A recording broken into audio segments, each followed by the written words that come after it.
My name is Burke Hedges, author of the best-selling book, The Parable of the Pipeline. I open my book with a story about Pablo and Bruno, who take two very different paths in their quest for financial independence. What you're about to see is the delightful animated story of their adventure. So, sit back, relax, and enjoy the life-changing lessons in The Parable of the Pipeline.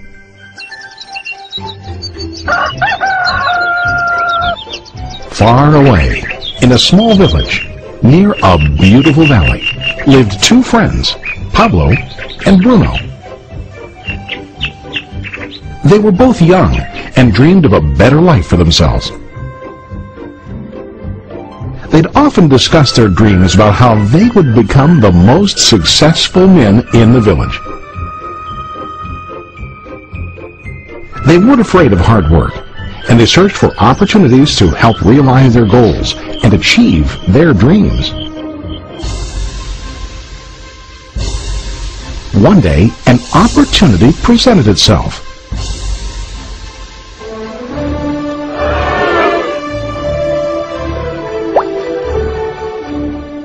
The mayor of the village decided to hire two people to bring water from a spring up on the mountain, across the valley, back down to the village. They were to be paid based on the amount of water delivered to the village. Bruno and Pablo enthusiastically got to work. Every day, from morning till evening, they carried buckets to and from the spring. They worked hard, carrying water to the village. In the evening, they'd return home with their day's wages.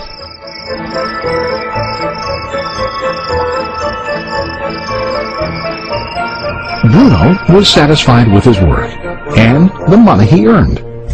He was sure that with this work he could achieve his dreams. Bruno thought that to increase his wages he could use bigger buckets to bring more water each trip. He believed with a larger income he would soon be able to buy a cow and the house that he dreamed about.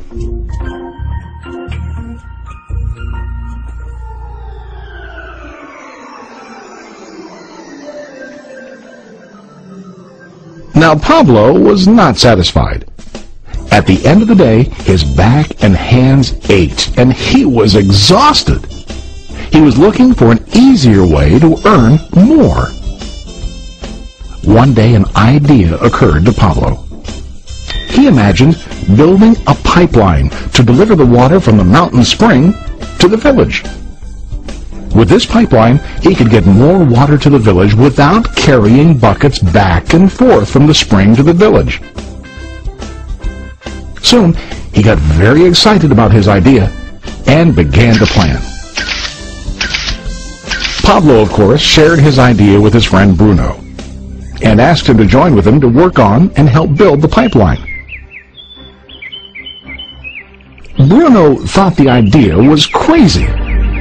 All Bruno could think about was what his money could buy today and how to get it quicker.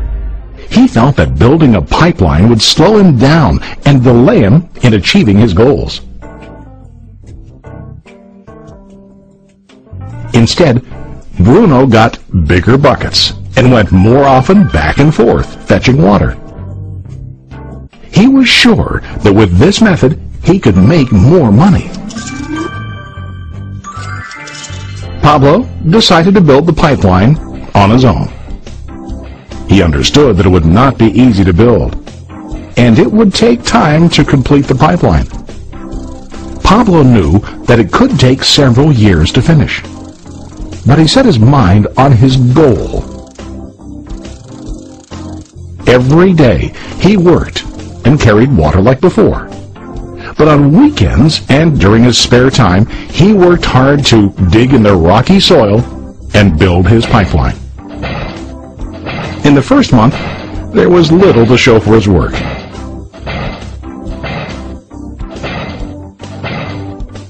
Bruno and the villagers laughed and teased him. They called him Pablo the Pipeline Man. During this time, Bruno's income doubled. He already bought a cow and a bigger house. His lifestyle changed. He now spent time after work in the bar, enjoying his hard-earned wages from delivering water.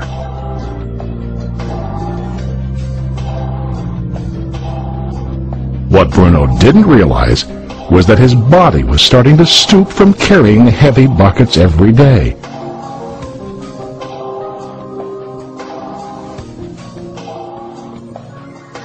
His face looked worn and his body tired. Soon, he began to carry less and less water due to the wear and tear on his body.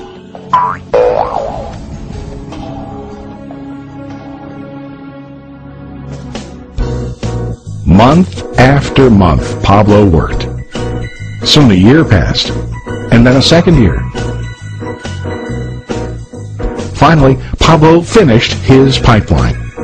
He now used his pipeline to deliver water to the village instead of carrying buckets. Pablo was now earning more money than ever before. The water continued flowing to the village, while Pablo wasn't working. While he slept and ate, the water flowed. Pablo was happy and proud of his insight, persistence, and hard work. Now his income flowed as long as the water flowed through his pipeline.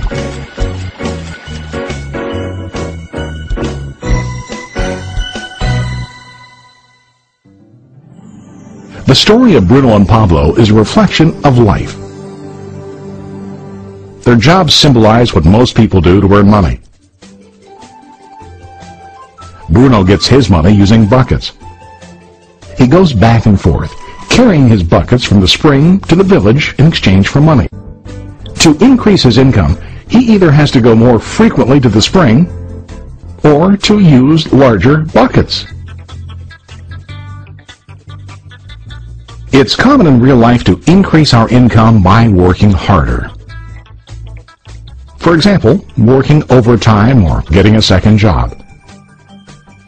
We also increase the size of our buckets by accepting a higher paying position, which often includes spending more time on the job. Most of us exchange time for money like Bruno. We know that every person has only 24 hours in the day and that it's not possible to use all our time to work. The most difficult time comes when we can no longer exchange time for money due to age, health, or other reasons. Then, our income stops. Now let's review what Pablo did. Very wisely, Pablo did not exchange all of his time for a limited income, but he used some of his time to build a pipeline. He knew that the pipeline would bring ongoing income as long as the water flowed.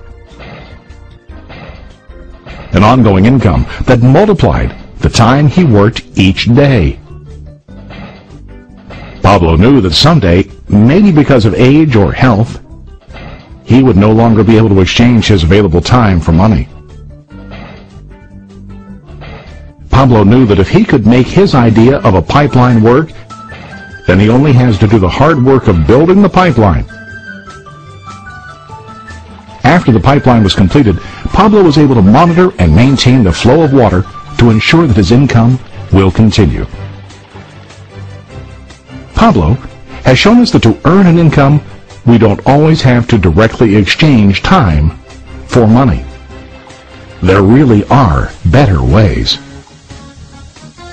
How about you? Are you still like Bruno, who directly exchanges time for money?